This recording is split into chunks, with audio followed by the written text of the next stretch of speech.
Well, by now you probably think that this type of design analogy can be used with integrated circuits, and it most certainly can. Here I have taken an 8-pin dual inline package IC socket and I mounted it on a perf board that is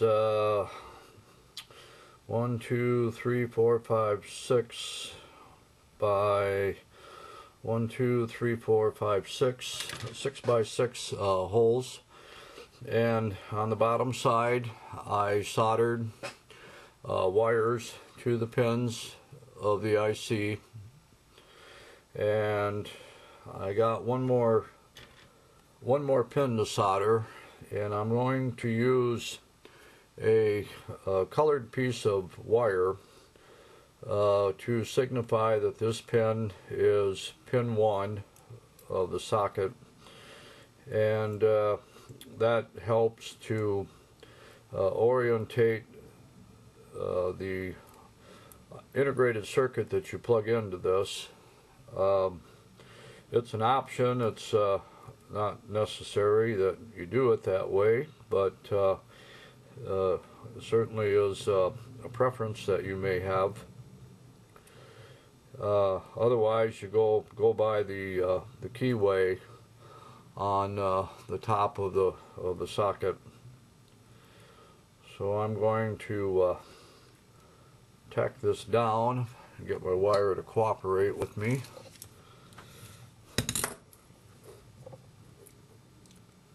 Just put a drop or two of solder on here.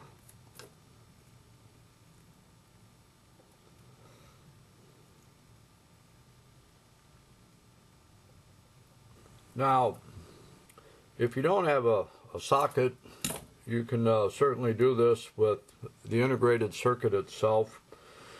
You can just plug in your IC, whether it's an op amp or a timer circuit or whatever type of IC it is. You just substitute the socket and put the IC in its place and solder the leads directly to the IC.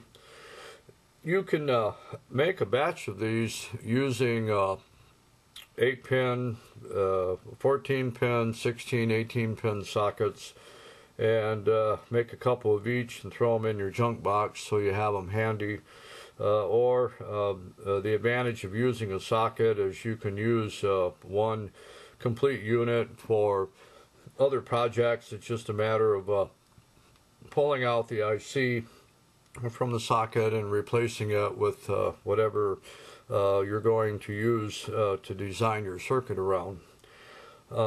And just like with the transistors, once you get the integrated circuit socket or the IC mounted, you take another piece of perf board that's cut to the same size and place that on the bottom, and then pass your leads that you've clipped off from previous components in projects, or just some scrap copper wire that you got laying around, and that holds the two halves together, and it provides you with a way to solder it down on your circuit board.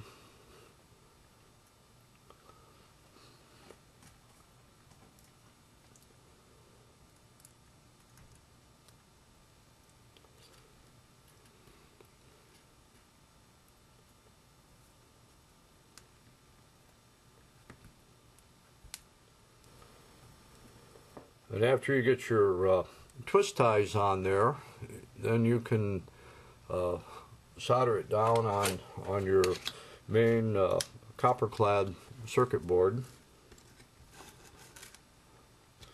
Now, just like with transistors, you have the option of mounting this in a vertical manner. Just a matter of soldering down one end of the tie wrap, and then hooking up the other components that make up your circuit to the leads that stick out from the perf board. Now, in actual practice, I would probably trim these leads down, take off another half or quarter inch, but for presentation purposes, I'll leave them long so you can visualize a lot easier what I'm trying to do. Now, this analogy of using a perf board to modularize our active components can most certainly be used for passive components. I have a potentiometer that I pulled out of a printed circuit board, and I mounted it on top of a perf board, just much like we did with the transistors. I added three wires and soldered it to the connections on the perf board, and then I took another piece of perf board the same size and twisted the tie wraps together so this can be mounted flat on the board like so. And somewhere I have a trimmer cap that I did the same thing with. This is a 3 to 24 PF trimmer cap, and that was removed from an old walkie-talkie, and I soldered additional wires on each end, and like with the others, you get another piece of perf board and put under it along with your tie wraps to hold it in place.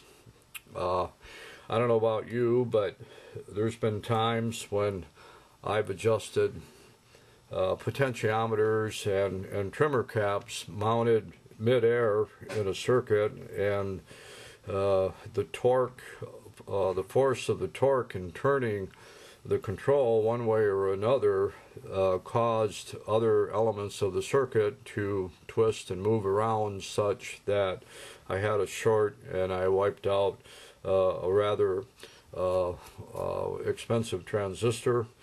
So using this type of technique helps to hold things in place so it doesn't shift around when you're making adjustments. Well, that completes the series on circuit board preparation.